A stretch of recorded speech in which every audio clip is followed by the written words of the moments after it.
জানেন বিচার দিবসে মানুষ সবকিছু ভুলে যাবে, মা তার সন্তানকে ভুলে যাবে। ইয়াউমা তারাউনাহা তাযহালু কুল্লু মুরদিআতিন আম্মা আরদাআত, সেই দিন প্রত্যেক স্তনদানকারী মা তার সন্তানকে ভুলে যাবে। ইয়াউমা ইয়াফিরুল মারউ মিন আখিহি ওয়া উম্মিহি ওয়া আবিহি ওয়া সাহিবাতিহি ওয়া বানিহি, সেদিন প্রত্যেক মানুষ তার ভাইয়ের কাছ থেকে পালিয়ে বেড়াবে। সূরা মারিজে এসেছে। ওয়া ফাসিলাতিল্লাতি তুই, তার মা, তার স্ত্রী, তার সন্তান, তার অভিভাবক, তার গোটা গোত্র, সে তাদের সবার কাছ থেকে পালিয়ে বেড়াবে। সে কারো সাথে কোনো কিছু করতে চাইবে না। ওয়াতাকাত্তাআত বিহিমুল আসবাব, কোরআন বলছে সকল সম্পর্ক ছিন্ন হয়ে যাবে। কিন্তু ঈমানদারদের জন্য এমনটা হবে না। ঈমানদারদের জন্য এমনটা হবে না। সে জান্নাতে প্রবেশ করবে এবং তার ভালোবাসা অব্যাহত থাকবে। কার জন্য? তার লোকদের জন্য, যারা হলো কাফির এবং নবীদের শত্রু, কারণ তারা এখনো জীবিত এবং এখনো তাদের আশা রয়েছে। আপনি এমন মানুষের উপর আশা ছাড়বেন না যারা এখনো জীবিত। আর আল্লাহ এমনভাবে আমাদের কাছে বর্ণনা করেছেন যেন তিনি তখনও ঘটনা দেখছিলেন। আল্লাহ তাকে দুনিয়ার ক্যামেরা ভিউ প্রদান করেছিলেন যাতে তিনি দেখতে পারেন যে কি ঘটছে। আর তিনি জান্নাত থেকে দেখে বলছেন যদি তারা জানতে পারে। তিনি বলেননি যে যদি তারা জানতে পারত, আলিমু, বরং তিনি বলছেন ইয়া লাইতা কওমি আলামুন, যদি শুধু তারা জানতে পারে। তিনি এখনই দেখছেন কি ঘটছে, আল্লাহ তাকে দেখাচ্ছেন। সুবহানাল্লাহ। আর তারপর আপনি বুঝতে পারেন যে একনিষ্ঠতা আসলে কি। আমরা মুসলিমরা একনিষ্ঠতার কৃত্রিম ধারণা তৈরি করেছি। আমি এটা মানতে পারি না। একনিষ্ঠতা শব্দটিকে নিয়ে আমরা যা করছি, তুমি যা করো তার সবকিছুতে ইখলাস থাকতে হবে। সব সময় তোমার নিয়তকে যাচাই করে চলবে। এখনই যাচাই করুন। কারণ যদি একনিষ্ঠতা না থাকে তাহলে তোমার কোনো কাজেরই মূল্য থাকবে না। আর তোমার একনিষ্ঠতা থাকতে হবে শুধু এবং শুধুমাত্র আল্লাহর জন্য। আমি এর সাথে দ্বিমত পোষণ করব, আমি জানি। এখনই আমাকে হত্যা করতে আসবেন না। রাসূল সাল্লাল্লাহু আলাইহি সাল্লাম একজন মানুষের কথা বলছেন যে অনেক পাপ করেছে, অনেক পাপ। সে নামাজ পড়ে না, কিছুই করে না। একদিন সে হাঁটতে হাঁটতে একটি তৃষ্ণার্ত কুকুর দেখতে পেল। তৃষ্ণায় কুকুরটির জিহ্বা বের হয়ে আছে। আর লোকটি সিদ্ধান্ত নিল যে নিজে পান করার আগে সেই কুকুরটিকে পান করাবে। শীঘ্রই লোকটি মারা গেল আর আল্লাহ তাকে জান্নাত দান করলেন। হ্যাঁ, আসুন ঘটনাটা খেয়াল করি। এই লোকটি, সে কি বিশ্বাসী? আমরা জানি না। সে কি নামাজ পড়ে? না। যখন সে কুকুরটিকে পান করাচ্ছিল, সে কি বলেছিল যে দাঁড়াও, আগে নিয়তের ইখলাস এনে নেই, আমি শুধু এটা করছি আপনার জন্য, ইয়া আল্লাহ, কুকুরের এই বের হয়ে থাকা জিহ্বা আমার কাছে মূল্যহীন, আমি শুধু আপনার সন্তুষ্টি কামনা করি, আর তারপর আমি কুকুরটিকে পানি খাওয়াই। তিনি এমনটা করেছিলেন? তিনি শুধুই কুকুরটির জন্য খারাপ বোধ করেছিলেন এবং কুকুরটিকে পানি পান করিয়েছিলেন, তাই না? তো কুকুরটির জন্য তার উদ্বেগের ব্যাপারে তিনি একনিষ্ঠ ছিলেন, তার ইখলাস ছিল, তাই না? এখানে এই ঈমানদারটি তার লোকদেরকে ভালোবাসেন, কিন্তু তিনি কি বলেছেন যে এটা যদি আল্লাহর জন্য না হতো তাহলে আমি আমার লোকদের ঘৃণা করতাম। তিনি এজন্য তাদেরকে ভালোবাসেন কারণ তারা তারই লোক, আর এটাই তার লোকদের জন্য একনিষ্ঠতা। ইবাদতের ক্ষেত্রে আল্লাহর প্রতি আপনার একনিষ্ঠতা থাকতে হবে, আপনার পিতামাতার প্রতি আপনার একনিষ্ঠতা থাকতে হবে, শুধু আল্লাহর জন্য না, বরং এজন্য যে তারা আপনার পিতামাতা। আপনার একনিষ্ঠতা থাকতে হবে অন্য মুসলিমদের জন্য, কারণ তারা আপনার মুসলিম ভাই। আপনার একনিষ্ঠতা থাকতে হবে আপনার প্রতিবেশীর জন্য। আপনার একনিষ্ঠতা থাকতে হবে আপনার কাজের প্রতি, আপনার লেখাপড়ার প্রতি। আপনার একনিষ্ঠতা থাকতে হবে আপনার ব্যবসায়ের অংশীদারের প্রতি। এই সব কিছুই একনিষ্ঠতা। আপনি কৃত্রিমভাবে এটা বানাতে পারবেন না। না, আমি তোমার বন্ধু হতে পারবো না, কারণ এটা আল্লাহর সন্তুষ্টির জন্য না। আমরা শুধু একসাথে বাস্কেটবল খেলবো আর এটা আখিরাতে আমার কোনো কাজে আসবে না। আমি জানি না কে এই অদ্ভুত কথা আপনাকে শিখিয়েছে। যখন আপনি আপনার নিয়ত যাচাই করছেন বাস্কেটবল খেলায় বল ছোড়ার আগে, কারণ এতে কোনো ইখলাস নেই, এটা এইভাবে কাজ করে না। আমাদের নিয়তের পরিচ্ছন্নতা থাকতে হবে, এটা নিশ্চিত। আমাদের নিয়তকে পুনরায় যাচাই করতে হবে, এটা নিশ্চিত। একনিষ্ঠতার গণ্ডি আল্লাহর প্রতি একনিষ্ঠতার চেয়েও অনেক বেশি। এই একনিষ্ঠতা তার সকল সৃষ্টির প্রতিও প্রযোজ্য। মানুষের প্রতি আপনার নিয়ত পরিচ্ছন্ন থাকতে হবে, কৃত্রিমভাবে নয়। তো এই ছিল তার নিজের লোকদের প্রতি ভালোবাসা, এমনকি জান্নাতে যাওয়ার পরও। এখানে আল্লাহ আসলে বর্ণনা করছেন যে মানুষের প্রতি ভালোবাসা হলো জান্নাতি মানুষের গুণ। আমি আবারও বলছি, নিজের লোকদের প্রতি ভালোবাসা হলো জান্নাতি মানুষের গুণ। তো যখন আপনি এমন মুসলিম দেখেন যারা সব সময় মানুষের প্রতি রাগান্বিত, তারা সব সময় অন্য মুসলিমদের প্রতি রাগান্বিত, তারা নিজেদের পরিবারের প্রতি রাগান্বিত, তারা সবচেয়ে বেশি রাগান্বিত অমুসলিমদের প্রতি, তারা রাগান্বিত, এটা জান্নাতি মানুষের গুণ না। ইয়া লাইতা কওমি ইয়ালামুন। এখন তিনি এই বক্তব্যটি দিলেন তার লোকদের প্রতি। আমরা এমনকি তার নামও জানি না, আর তার কথাগুলো কিয়ামত পর্যন্ত পাঠ করা হবে। এখন আপনার এবং আমার কথোপকথনগুলোর কথা ভাবুন। আমরা কথা বলি আইফোন নিয়ে, আমরা কথা বলি গাড়ি নিয়ে, আমরা কথা বলি খেলাধুলা নিয়ে। এই কথাগুলো কোথায় যাবে? এই কথাগুলো কি চিরদিন থেকে যাবে? না। এগুলো কি পৃথিবীতে কোনো কল্যাণ নিয়ে আসবে? না। জানেন এই সম্পর্কে ভাবতে গিয়ে আমি কি উপলব্ধি করছি? আল্লাহর কাছে কথা হলো অমূল্য রত্ন। লোকটি কোনো নবী নন, তবুও তার কথা কোরআনে সংরক্ষিত হয়ে আছে। আল্লাহ কি অন্য জিনিসে সংরক্ষিত রাখেন? অকুল্লা শাইইন আহসাইনাহু ফি ইমামিম মুবিন। আল্লাহ বলছেন যে আমি সবকিছুই সংরক্ষণ করে রাখি। তিনি সবকিছুই সংরক্ষণ করে রাখেন। তো কোন জিনিসটি আপনি সংরক্ষণ করে রাখতে চান? ভালো কিছু, কোনো একনিষ্ঠ পরামর্শ? আপনাকে কি ব্যাপক জ্ঞানের অধিকারী হতে হবে ভালো কিছু বলার আগে? এই মানুষটির কি ভালো কথা বলার আগে অনেক অনেক ডিগ্রির প্রয়োজন হয়েছিল? বিষয়টি জটিল নয়, শুধু ভালো মানুষ হন। লক্ষ্য করুন কেমন চমৎকারভাবে কোরআন সন্নিবেশিত। যখন তিনি জান্নাতে গেলেন আর তিনি বললেন যদি আমার লোকেরা জানতে পারে, পরের আয়াতে তিনি বলছেন বিমা গফর আলী রব্বি ও জাআলানি মিনাল মুকরামিন, সেই ক্ষমা যা আমার প্রভু আমাকে প্রদান করেছেন আর আমাকে তাদের অন্তর্ভুক্ত করেছেন যাদেরকে সম্মানিত করা হয়েছে। তিনি জান্নাতের দুটি জিনিসের কথা বলছেন, ক্ষমা এবং সম্মান। সূরার শুরুতে এসেছে ফাবাশশিরহু বিমাগফিরাতিন ওয়া আজরিন কারীম। সূরার শুরুতে আল্লাহ বলছেন কোনো এক স্থানের সেই একাকী ঈমানদারদেরকে অভিনন্দন প্রদান করো যে সে পাবে ক্ষমা এবং সম্মানসূচক প্রতিদান। মনে আছে সেটা? ক্ষমা এবং সম্মানসূচক প্রতিদান। এখন সূরার মাঝখানে এই মানুষটি জান্নাতে পৌঁছে গেলেন এবং বললেন ইয়া আল্লাহ, আপনি আমাকে ক্ষমা প্রদান করেছেন এবং সম্মানিতদের অন্তর্ভুক্ত করেছেন। পুনরালোচনা, নিখুঁত পুনরালোচনা, এটাকে বলা হয় কুরআনের ইহকাম ওয়াল কুরআনিল হাকিম। এই আয়াতগুলো নিয়ে শেষে একটি বিষয় আমি আসলেই ভালোবাসি, তা হলো যখন তিনি তার লোকদের সাথে কথা বলছিলেন তিনি বললেন ইন্নী আমানতু বিরব্বিকুম, আমি ঈমান এনেছি তোমাদের প্রভুর প্রতি, আমি ঈমান এনেছি তোমাদের প্রভুর প্রতি। কিন্তু যখন তিনি জান্নাতে প্রবেশ করলেন তিনি বললেন বিমা গফর লি রব্বি, আমার প্রভু। একই মানুষের কথা। এখন তিনি বলছেন আমার প্রভু। যখন তিনি জান্নাত দেখলেন, যখন তিনি জান্নাতে প্রবেশ করলেন, যখন তিনি ক্ষমা লাভ করলেন, যখন তিনি আল্লাহ প্রদত্ত সম্মানের অধিকারী হলেন। প্রসঙ্গক্রমে কারো দ্বারা সম্মানিত হওয়ার অর্থ কি? কিভাবে আপনি কারো দ্বারা সম্মানিত হতে পারেন বলতে পারেন আমাকে? স্বীকৃতি পাওয়া। হ্যাঁ, কারো স্বীকৃতি পাওয়া। কেউ আপনাকে অভিবাদন জানালো, কেউ আপনার সাথে কর্মর্দন করতে আসলেন, এটা দ্বারা তিনি আপনাকে সম্মানিত করলেন, তাই না? আমি এখনই বলে দিচ্ছি সামনের আয়াতগুলোতে এটা আসবে। সেখানে আল্লাহ বলছেন সালামুন কওলাম মির রব্বির রহিম, এই সূরাতেই। আরো পরে আল্লাহ বলছেন তিনি তোমাদেরকে বলবেন সালাম। তো শুরুতে তিনি বলছেন আমি তোমাদেরকে প্রদান করব সম্মানিত প্রতিদান, সম্মানিত প্রতিদান, সম্মানিত প্রতিদান। সেই সম্মানিত প্রতিদানটি কি? কতটা সম্মানিত এটা হতে পারে? আমি কি একটা মেডেল পাবো? কোনো সার্টিফিকেট দেওয়া হবে পরীক্ষায় পাশ করার পর যেমনটা দেয়া হয়? কি সার্টিফিকেট আপনি পাবেন? আপনি পাবেন সালাম, আল্লাহর পক্ষ থেকে। এটাই আপনি পাবেন। তো যখন তিনি তা পেলেন তিনি ভুলে গেলেন যে এই প্রভু অন্য কারো প্রভু, তিনি শুধু তারই প্রভু। আমার প্রভু আমাকে ক্ষমা প্রদান করেছেন, আমার প্রভু আমাকে সম্মানিতদের অন্তর্ভুক্ত করেছেন, তিনি আমার প্রভু এবং শুধুই আমার প্রভু। সুবহানাল্লাহ। আল্লাহর সাথে আমাদের সম্পর্কগুলোর অন্যতম একটি মৌলিক সম্পর্ক হলো তার নিকট দোয়া করা। তার সাহায্যের কাঙাল আমরা।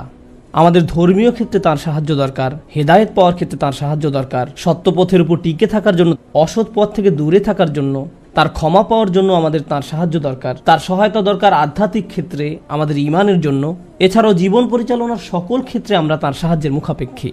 আমাদের পারিবারিক বিষয়ে তার সাহায্য দরকার, অর্থনৈতিক ক্ষেত্রে তার সাহায্য প্রয়োজন আমাদের। আপনাদের মাঝে অনেকেই এমন আছেন যারা ভয়ঙ্কর অর্থনৈতিক সমস্যায় নিমজ্জিত। কেউ আপনার সমস্যার কথা বুঝে না, একমাত্র আল্লাহ এবং আপনি ছাড়া আর কেউ বুঝে না। আপনি আপনার সমস্যার কথা কাউকে বোঝাতে ব্যর্থ হয়েছেন, তারা বুঝে না। একমাত্র আল্লাহ ছাড়া আর কেউ জানে না আপনি কি মুসিবতে জীবন অতিবাহিত করছেন। আমাদের সকলেরই কোনো না কোনো সমস্যা রয়েছে।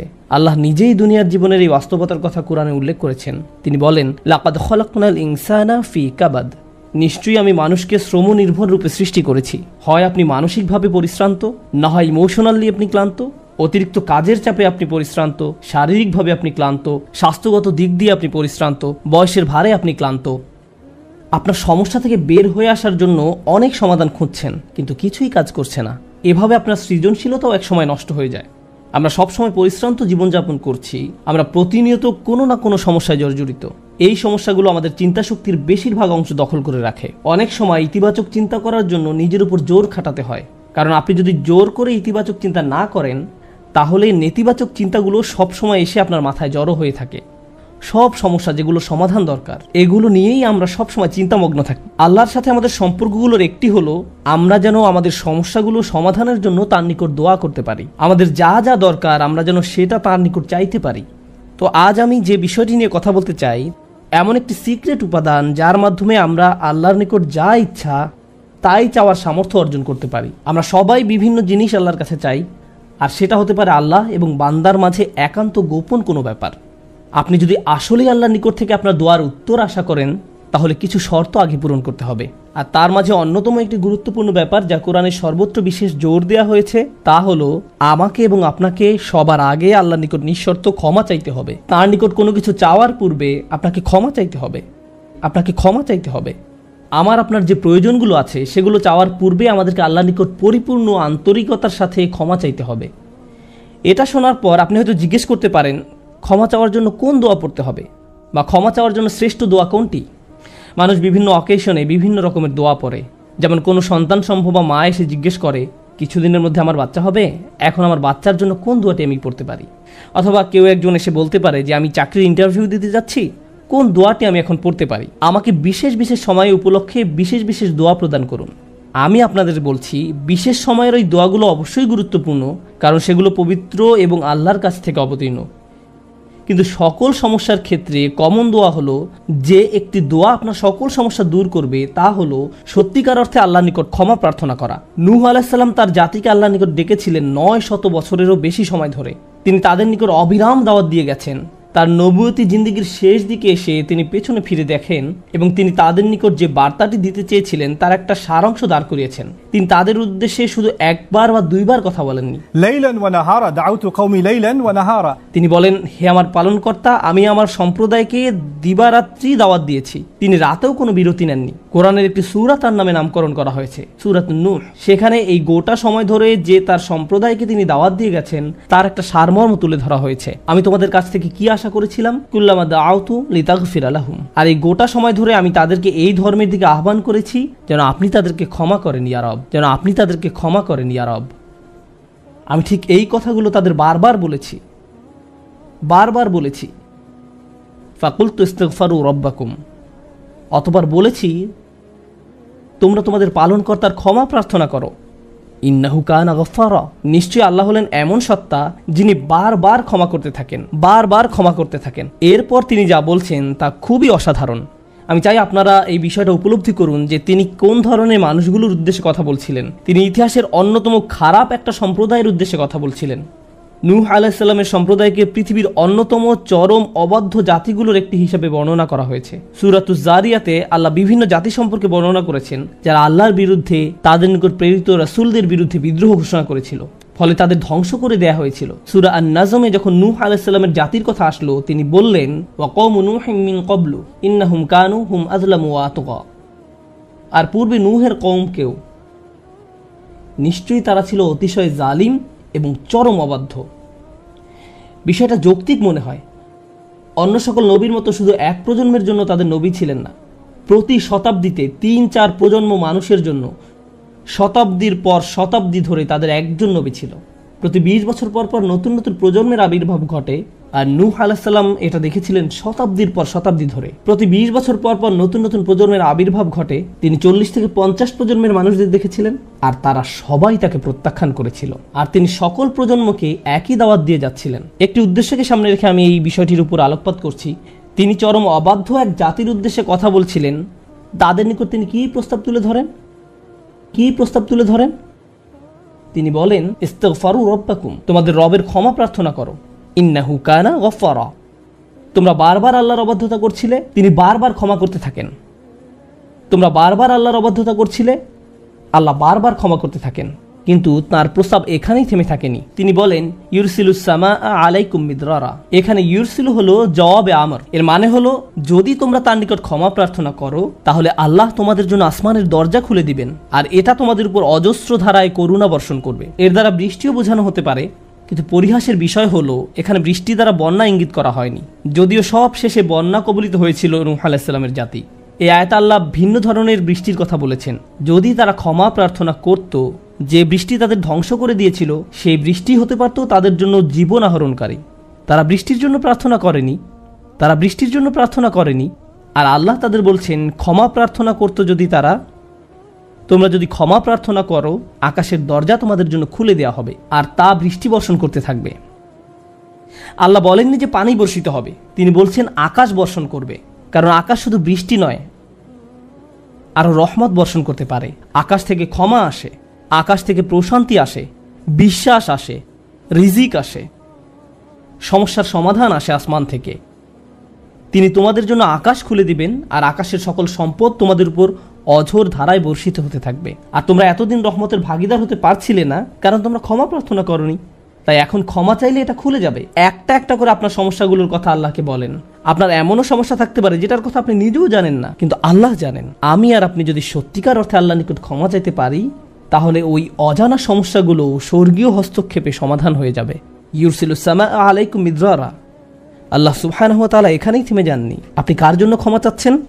আপনার নিজের জন্য। ইস্তাগফিরু রাব্বাকুম। তোমরা নিজেদের জন্য ক্ষমা প্রার্থনা করো। আল্লাহ বলেন ওয়ায়ুমদিদকুম বিআমওয়ালিন ওয়া বানিনা। তোমাদের ধন সম্পদ, তোমাদের সন্তান সন্ততি বাড়িয়ে দেওয়া হবে। তিনি ধন সম্পদ এবং সন্তান সন্ততি দিয়ে তোমাদের ঐতিহ্যকে সমৃদ্ধ করে দিবেন। এমন সম্পদ নয় যা আপনাকে আল্লাহর কাছ থেকে দূরে সরিয়ে দিবে, কারণ এই টাকা দেওয়ার কথা এসেছে আপনার ক্ষমা চাওয়ার প্রেক্ষাপটে। তিনি আপনাকে ভালো অর্থ দিবেন যা আপনার জন্য দুনিয়াতে এবং পরকালে কল্যাণ নিয়ে আসবে। তিনি আপনাদের ভালো সন্তান দান করবেন যারা আপনার জীবিত থাকা অবস্থায় ভালো কাজ করবে, তারা আপনাদের সম্মান করবে, ভালোবাসা দেখাবে, আনুগত্য করবে, আপনি তাদের দেখে গর্বিত হবেন। এমনকি আপনি এই দুনিয়া ছেড়ে চলে গেলেও তারা ভালো কাজ করতে থাকবে, যা সাদাকায়ে জারিয়া হিসাবে আপনার আমলনামায় এসে যোগ হবে। আল্লাহ আপনাকে এই সব কিছু দান করবেন। প্রসঙ্গত এই দুই শব্দ অর্থ এবং সন্তান সন্ততি। ইন্নাহুম আসাউনি ওয়াত্তাবাউ মান লাম ইয়াজিদহু মালুহু ওয়া ওয়ালাদুহু ইল্লা খাসারা। আমার সম্প্রদায় আমাকে অমান্য করেছে আর অনুসরণ করেছে এমন লোককে যার অর্থ ও সন্তান সন্ততি কেবল তার ক্ষতি বৃদ্ধি করেছে। কিন্তু আপনার ক্ষমা চাওয়ার পরে আল্লাহর পক্ষ থেকে যে ধন সম্পদ এবং সন্তান সন্ততি আসে, তা আপনার জন্য শুধু কল্যাণই নিয়ে আসে। একই ধন সম্পদ এবং সন্তান সন্ততি, পার্থক্য হলো এখন তাদের উপর আল্লাহর ক্ষমা ও রহমত রয়েছে। বিষয়টা এমন যেন তারা দূষিত হয়ে গিয়েছে, যতক্ষণ না আল্লাহ তার ক্ষমার মাধ্যমে তাদের পরিশুদ্ধ করেন। আল্লাহর নিকট ক্ষমা প্রার্থনা করলে কত শত পথ আপনার জন্য খুলে যাবে। আসমানের দরজা আপনার জন্য এমনভাবে খুলে যাবে যে আপনি কল্পনাও করতে পারবেন না। আপনি সবকিছু আরো ভালোভাবে বুঝতে পারবেন। আপনার ব্যক্তিগত সমস্যাগুলো দূর হতে শুরু করবে। উদাহরণস্বরূপ রাগের কথা ধরা যাক। রাগ হওয়া থেকে মুক্তি পাওয়া আসলেই অনেক কঠিন। বহু মানুষ খুবই সমস্যাপূর্ণ জীবনযাপন করে, খুব অল্পতেই রেগে যান, কিছু একটা তাদের সামান্যতেই ক্রোধান্বিত করে, আর তারা এর সাথে লড়াই করতে পারেন না। তারা তাদের এই সমস্যাটা বুঝতে পারেন, কিন্তু নিজের কাছে অসহায় হয়ে পড়েন এবং মনে মনে ভাবেন, না, আমার পক্ষে এই রাগ হওয়া থেকে মুক্তি পাওয়া সম্ভব না। হুদায়বিয়ার সন্ধির সময় সাহাবীরা খুবই রাগান্বিত হয়ে পড়েছিলেন। তাদের রাগ দূর করা সম্পর্কে আল্লাহ কি বলছেন? তিনি বলছেন ওয়া আনজালাস সাকিনাতা ফি কুলুবিল মুমিনিন। তিনি আকাশ থেকে বিশ্বাসীদের অন্তরে প্রশান্তি নাজিল করলেন। প্রশান্তি আমাদের নিজেদের কাছ থেকে আসে না, আমরা নিজেদের প্রশান্ত করতে পারি না। মুসা আলাইহিস সালামের মা ভয়ে টেনশনে প্রায় মারা যাচ্ছিলেন, যখন তার ছোট শিশু একটা বক্সে বন্দি করে পানিতে ভাসিয়ে দিলেন। লাউলা আর রাবাতনা আলা কলবিহা, যদি আমি তার হৃদয়কে দৃঢ় করে না দিতাম। তার নিজের পক্ষে সে অন্তরকে দৃঢ় করা সম্ভব ছিল না। ঐশ্বরিক হস্তক্ষেপ বললে এটা ব্যাপার আছে।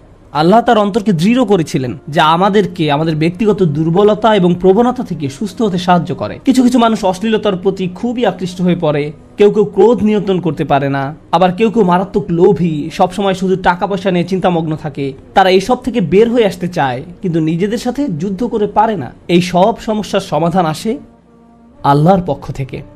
আপনার একান্ত ব্যক্তিগত গভীর সমস্যার সমাধান আসে আসমান থেকে। বৃষ্টি যেমন পৃথিবীকে পরিষ্কার করে দেয়, তেমনি আসমান থেকে আল্লাহর রহমত এসে আপনার সমস্যাগুলোকেও ধুয়ে মুছে পরিষ্কার করে দেয়। ওয়ায়াজআল লাকুম জান্নাতিন ওয়ায়াজআল লাকুম আনহারা। তোমাদের জন্য উদ্যান স্থাপন করবেন, তোমাদের জন্য নদী নালা প্রবাহিত করবেন। অর্থাৎ আল্লাহ বলছেন, যদি শুধু ক্ষমা চাও সবই দিব। আমি আপনি মনে করি যে যদি আমরা আল্লাহর কাছে ক্ষমা চাই তাহলে শুধু ক্ষমা পাবো, কিন্তু আল্লাহ বলছেন যদি ক্ষমা চাও তাহলে এমন কিছু নেই যা আমি তোমাদের দিব না। বিষয়টা এমন যে আপনি ইচ্ছা করলে এক এক করে বিভিন্ন জিনিস চাইতে পারেন, অথবা শুধু ক্ষমা চান তাহলে সবই পাবেন। কি আর বাকি থাকে? অর্থ, সন্তান সন্ততি, আপনার সকল সমস্যার সমাধানে আকাশ খুলে যাবে, বাগান, নদী, সব কিছু আপনার জন্য প্রস্তুত। মানুষ সাধারণত মনে করে যে যদি তারা আল্লাহর ক্ষমা চায় তাহলে এটা শুধু তাদেরকে পরকালে সাহায্য করবে। কিন্তু এই আয়াতগুলো আমাদের বলছে না, এই আয়াতগুলো আমাদেরকে বলছে যে না, আল্লাহ শুধু আমাদেরকে পরকালেই সাহায্য করবেন তা নয়, তিনি আমাদেরকে এই দুনিয়াতেও সাহায্য করবেন। একবার হজের কথা চিন্তা করুন। আমার আপনার জন্য হজের সবচেয়ে বড় অনুপ্রেরণা হলো আমাদের অতীতের সকল গুনাহ মাফ করে দেওয়া হবে, আমরা নতুন করে আবার শুরু করতে পারবো। যে কাপড়ে আপনি কবরে শায়িত হওয়ার কথা, সেরকম একটি কাপড়ে আপনি হজে যান। এমনকি হজের সময় যখন আমরা মার্চ করি, সেই সম্পর্কে বলা হয়েছে সুম্মা আফিদু মিন হাইসু আফদান নাস ওয়াস্তাগফিরুল্লাহ, অতঃপর তোমরা প্রত্যাবর্তন করো যেখান থেকে মানুষরা প্রত্যাবর্তন করে, এবং আল্লাহর কাছে ক্ষমা চাও। হজের মূল বিষয় হলো আল্লাহর নিকট ক্ষমা চাওয়া, এটাই হজের মূল উদ্দেশ্য। আর সেই হজের সময় আমরা কি দোয়া করি? রব্বানা আতিনা ফিদ দুনিয়া হাসানা অফিল আখিরাতি হাসানা অফিল আখিরাতি হাসানা। প্রতিটি তাওয়াফে একই দোয়া পাঠ করা হয়, যা কোরআনে মাজিদে এসেছে। রব্বানা আতিনা ফিদ দুনিয়া অফিল আখিরা, রব্বানা আতিনা ফিদ দুনিয়া হাসানা অফিল আখিরাতি হাসানা। আমাদেরকে এই দুনিয়ার কল্যাণ এবং পরকালের কল্যাণও দান করুন। অন্য কথায়, এই দুনিয়ায় আমাদেরকে এমন কল্যাণ দান করুন যা পরকালের কল্যাণকে নিশ্চিত করবে। এরকম কিছুর অস্তিত্ব রয়েছে, আর এই সব কিছু আমরা তখনই পাব যখন আপনি আন্তরিকতার সাথে আল্লাহর নিকট ক্ষমা চাইব। খুতবার এই অংশটার উদ্দেশ্য ছিল আপনাদের নিকট ক্ষমা চাওয়ার কিছু উপকারিতা তুলে ধরা, ক্ষমা চাওয়ার লক্ষ্য বর্ণনা করা। কিন্তু আমরা এখনো বলিনি যে কিভাবে ক্ষমা চাইব। কেউ কেউ কৃত্রিম উপায়ে ক্ষমা চায়, আস্তাগফিরুল্লাহ আস্তাগফিরুল্লাহ আস্তাগফিরুল্লাহ। কারো কারোর জন্য এটা এত নকল যে একবার আলী রাদিয়াল্লাহু তাআলা আনহু একজনকে এরূপ করতে দেখে বললেন, তোমার ইস্তেগফারেরও ইস্তেগফার প্রয়োজন, এর মাধ্যমে শুধু জিহ্বার ব্যায়ামই হয়, আর কিছু না। আমি এখন আপনাদের এমন একটি বিষয়ের কথা বলবো যা আমাদেরকে আল্লাহর নিকট ক্ষমা চাওয়া থেকে বিরত রাখে। বিষয়টা একজনের কাছে কতটুকু প্রত্যাশা করা হয় তার সাথে সম্পর্কযুক্ত। কিছু কিছু মানুষ মনে মনে এই সিদ্ধান্তে উপনীত হয়ে যায় যে আমি সারা জীবন ধরে অসংখ্য পাপে নিমজ্জিত ছিলাম, আল্লাহ মনে হয় আমাকে খুব একটা পছন্দ করেন না। কোনো কোনো মানুষ এমনকি এতদূর পর্যন্ত চলে যায় যে বলে ওঠে, আল্লাহ আমাকে পছন্দ করেন না, আল্লাহ আমার উপর খুবই রাগান্বিত। আমি জানতাম আল্লাহ এই কাজগুলো আমাকে করতে নিষেধ করেছেন, কিন্তু তারপরেও আমি করেছি। শুধু একবার নয়, বহুবার এই খারাপ কাজগুলো করেছি। সুতরাং আল্লাহর ভালো মানুষের তালিকায় আমি নেই, আমার নামাজের কোনো দাম নেই। মানুষ যখন নিজের সম্পর্কে এইরকম ধারণা পোষণ করে, তখন সে কি করে জানেন? আমি তো খুবই খারাপ মানুষ। আপনি কি আমার জন্য একটু দোয়া করতে পারবেন? কারণ আমি ইতোমধ্যে দোয়া করার যোগ্যতা হারিয়ে ফেলেছি। এখন আপনাকে আমার জন্য দোয়া করতে হবে, কারণ আমি আশা করছি আল্লাহ অন্তত আপনার দোয়া কবুল করবেন। এতে হয়তো আমার একটা সুযোগ তৈরি হতে পারে, কারণ আমার কথা তিনি শুনবেন না। আপনাদেরকে আবার একটু পিছনে নিয়ে যাই। নূহ আলাইহিস সালাম কাদের কাছে আল্লাহর নিকট ক্ষমা চাওয়ার এই প্রস্তাব তুলে ধরেছিলেন? নূহ আলাইহিস সালাম কি এমন মানুষদের নিকট এই প্রস্তাব তুলে ধরেছিলেন যারা সারা রাত মসজিদে কাটাতো, যারা প্রতি বছর হজ পালন করতে যেত, রোজা রাখতো এবং অন্যান্য সৎ কাজ করত? না, নূহ আলাইহিস সালাম ক্ষমা পাওয়ার এই প্রস্তাব তুলে ধরেন ইতিহাসের অন্যতম একটি বিদ্রোহী সম্প্রদায়ের প্রতি, যারা প্রজন্মের পর প্রজন্ম ধরে বিদ্রোহী ছিল। তিনি তাদের বলেন, তোমরা যদি শুধু ক্ষমা চাও, আল্লাহ শুধু তোমাদের ক্ষমা করবেন তাই নয়, বরং তিনি তোমাদের জন্য আকাশের ধনভাণ্ডার খুলে দেবেন। নিজের সম্পর্কে এমন বলবেন না যে আমি অনেক দূরে হারিয়ে গেছি, যদি কিছু হয় তা হবে আমার মায়ের দোয়াতে বা অন্য কারো দোয়াতে। আপনার মনের এমন অবস্থার সুযোগ গ্রহণ করে শয়তান। মানুষের মনের হতাশাজনক পরিস্থিতির সুযোগ গ্রহণ করে শয়তান, আর এর মাধ্যমে তাকে শিরকে নিমজ্জিত করে। এই হতাশা শিরকের একটি দরজা।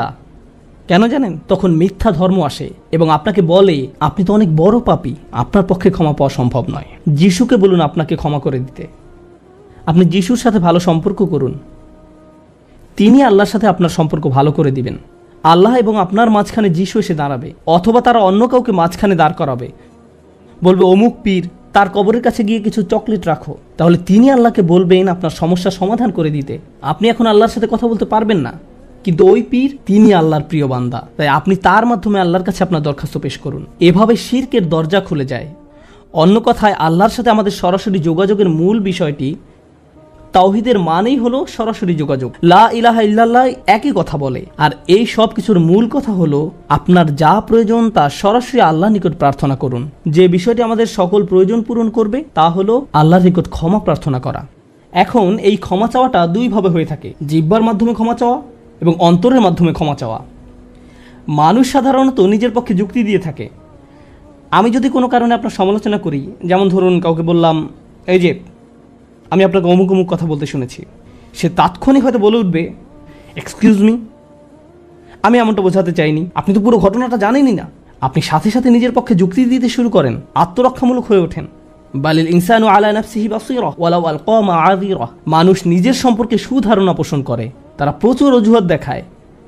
আপনি যদি আসলেই আল্লাহর ক্ষমা চান, আপনাকে নিরিবিলি একটা সময় খুঁজে পেতে হবে। যদি আরবিতে দোয়া করতে না পারেন, কোনো সমস্যা নেই। আপনি শুধু পাঞ্জাবি, বাংলা, বাহাসা বা উর্দু জানেন, কোনো ব্যাপার না। আপনি আপনার নিজস্ব ভাষাতেই আল্লাহর সাথে কথা বলুন। আন্তরিকতার সাথে আপনার অপরাধগুলো স্বীকার করুন, কোনো অজুহাত দেখাবেন না।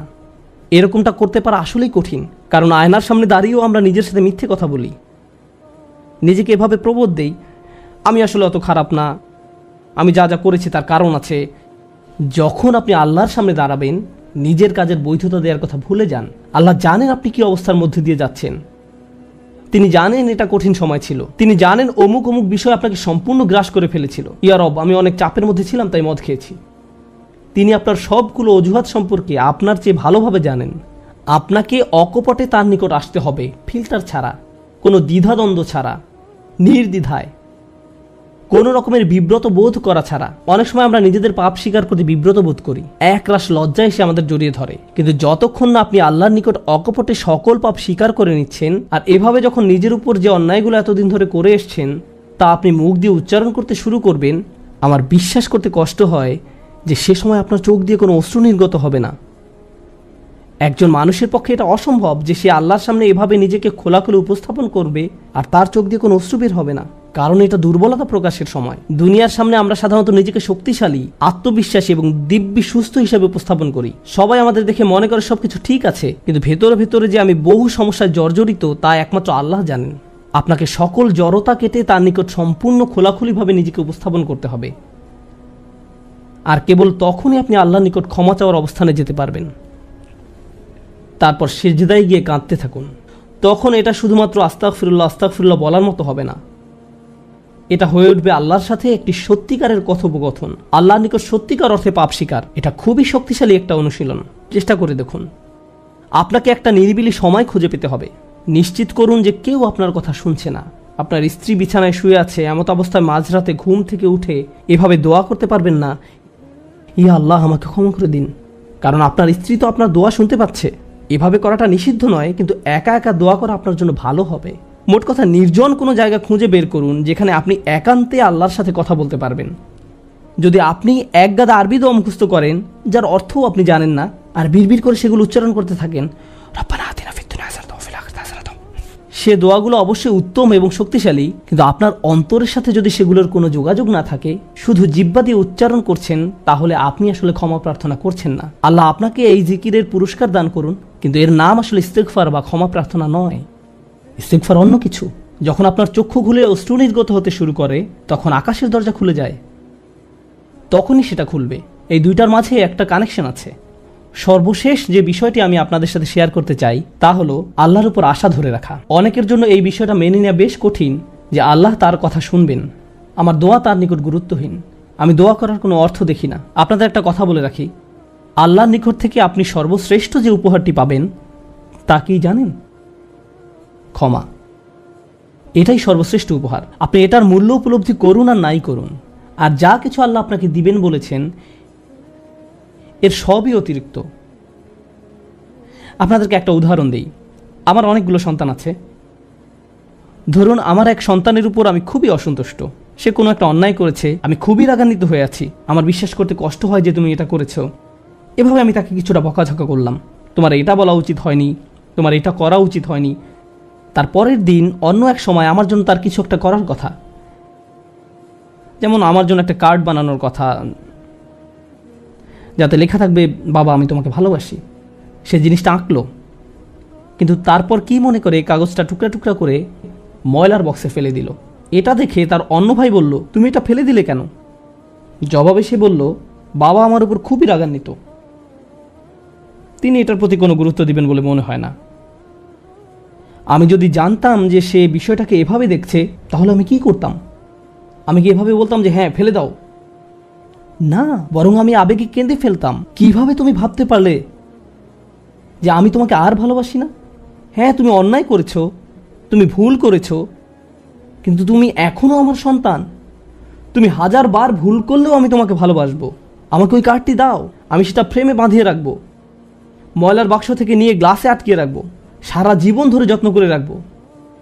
কেন? কারণ আমি আমার সন্তানদের ভালোবাসি, তারা যতই ভুল করুক না কেন, এমনকি যদি তাদের আচরণ আমাকে রাগান্বিতও করে। এটা শুধু আমি এবং আমার সন্তানদের সম্পর্ক। কিন্তু আমি আমার আর সন্তানদের নিয়ে কথা বলছি না, এই উদাহরণের মাধ্যমে আমি কথা বলছি আমার এবং আল্লাহর সম্পর্ক নিয়ে। আমি ভুল করি, আল্লাহ এমনকি আমাকে বকাঝকাও করেন না। আমি ভুল করার কারণে তিনি আমার উপর বজ্রপাত করেননি, তিনি আমাকে জাহান্নামে নিক্ষেপ করেননি, তিনি আমার হার্টবিট বন্ধ করে দেননি। যখনই আমি মিথ্যে বলি আমি বোবা হয়ে যাই না, প্রতিবার হারাম কিছু খেয়ে ফেলার কারণে আমার হাত অবশ হয়ে যায় না, হারাম কিছুর দিকে তাকানোর কারণে আমি অন্ধ হয়ে যাইনি। তিনি এখনো দিয়েই যাচ্ছেন। আর আমি কিনা চিন্তা করতে শুরু করলাম যে আল্লাহ আমাকে আর ভালোবাসেন না। আল্লাহর সাথে আমার সম্পর্ক একসময় ভালো ছিল, কিন্তু এখন যেহেতু আমি খারাপ হয়ে গিয়েছি তাই ভালোবাসাও এখন হারিয়ে গেছে। তাহলে দোয়া করার কি অর্থ আছে? মনে রাখুন, আল্লাহর মতো কেউ আপনাকে ভালোবাসে না। আমি আমার সন্তান বা পিতামাতার প্রতি যে ভালোবাসা প্রদর্শন করি তা আল্লাহ তাআলা আমার ভেতরে দিয়েছেন। আমরা এমনি এমনি কাউকে ভালোবাসতে সক্ষম নই। ভালোবাসা আল্লাহর পক্ষ থেকে একটি উপহার। যদি আল্লাহর দুইটি সৃষ্টির মাঝে ভালোবাসা এত দৃঢ় হয়, আমাদের পক্ষে কল্পনাও করা সম্ভব নয় যে আমাদের জন্য আল্লাহর ভালোবাসা কত প্রগাঢ়, যে আমাদের জন্য আল্লাহর ভালোবাসা কত গভীর। কেউ এর বিপরীত বললে তার কথায় কান দিবেন না। একমাত্র যে মনে করে আল্লাহ তাকে ঘৃণা করে, তার কোনো আর আশা নেই, সে হলো শয়তান। সে তা বিশ্বাস করে। তার ক্ষমা চাওয়ার কোনো কারণ নেই, কারণ তার সকল আশা হারিয়ে গেছে আর সে নিজের সম্পর্কে এটা মেনে নিয়েছে। এখন আপনি যদি নিজের সম্পর্কে এরকম মনে করেন, তাহলে কার পথ আপনি অনুসরণ করছেন? একবার চিন্তা করে দেখুন। যদি আদম আলাইহিস সালাম জান্নাতে থাকা অবস্থায়, আর জান্নাতের চেয়ে উত্তম কোনো জায়গা তো আর আপনার পক্ষে থাকা সম্ভব নয়, তারপর তিনি একটি ভুল করলেন আর আল্লাহ আযজা ওয়া জাল্লা তাকে দুনিয়াতে পাঠিয়ে দিলেন। এখন আদম আলাইহিস সালাম যদি এরকম চিন্তা করতেন, আমার এত বড় একটা ডিমোশন হয়ে গেল, আমি কিভাবে আল্লাহর সাথে আবার কথা বলবো? আমি তাকে এত হতাশ করার পর কিভাবে কথা বলবো? কিন্তু আল্লাহ তাকে শিখিয়ে দিলেন কি করতে হবে, কিভাবে তার অন্তর আবার ঠিক করতে হবে। রব্বানা যালামনা আনফুসানা ওয়া ইল্লাম তাগফির লানা ওয়া তারহামনা লানাকুনান্না মিনাল খাসিরিন। জান্নাতের তুলনায় দুনিয়া তো কিছুই না। তিনি জান্নাত থেকে দুনিয়ায় এলেন, এত দূর নেমে আসা সত্ত্বেও এখনো তিনি আল্লাহর নিকটেই আছেন। এই শব্দগুলোই আল্লাহর সাথে তার সম্পর্ক আবার জুড়ে দিল। দোয়ার উপর আস্থা হারাবেন না। এত দূর নেমে আসা সত্ত্বেও এখনো তিনি আল্লাহর নিকটেই আছেন। আন্তরিকভাবে আল্লাহর কাছে কিভাবে দোয়া করবেন তার প্রস্তুতি এখনই শুরু করুন। মনে রাখুন, আল্লাহ আপনাদের সবার দোয়া শুনবেন। উজিবু দাওয়াতাদ দাঈ ইযা দান। এই ঘোষণাটি রমজান মাসের। আমি আহ্বানকারীটাকে সাড়া দেই যখন সে আমাকে ডাকে। এটা আল্লাহর অঙ্গীকার। আর আমি আপনি 1 নম্বর যে দোয়াটি করব তা হলো ক্ষমা চাওয়ার দোয়া। আল্লাহ আমাদেরকে এমন মানুষে পরিণত করুন যারা সত্যিকার অর্থে ক্ষমা চায়। আল্লাহ আমাদের অন্তরে তার নিকট ক্ষমা প্রার্থনা করার তীব্র ব্যাকুলতা তৈরি করে দিন। আল্লাহ আমাদের অন্তরকে এমন নরম করে দিন যেন আমাদের চোখ দিয়ে অশ্রু নেমে আসে। আমরা যারা তার নিকট ক্ষমা প্রার্থনা করি, আমাদের সবার জন্য আল্লাহ আযজা ওয়া জাল্লা তার রিজিকের দরজা খুলে দিন। সর্বশেষ একটা বিষয় মনে করিয়ে দিতে চাই যে আল্লাহ আযজা ওয়া জাল্লা অনেক পথভ্রষ্ট জাতিকে ধ্বংস করা থেকে বিরত থাকেন। কেন জানেন? কারণ সেখানে এমন মানুষ রয়েছে যারা আল্লাহর নিকট ক্ষমা চায়। শুধু তাদের মাঝে এমন কিছু মানুষ রয়েছে যারা এখনও আল্লাহর নিকট ক্ষমা প্রার্থনা করে। তাদের কারণেই আল্লাহ গোটা জাতিকে আর ধ্বংস করেন না। ইস্তেগফার করা মানুষে পরিণত হন। আল্লাহ আমাদের সবাইকে রক্ষা করুন।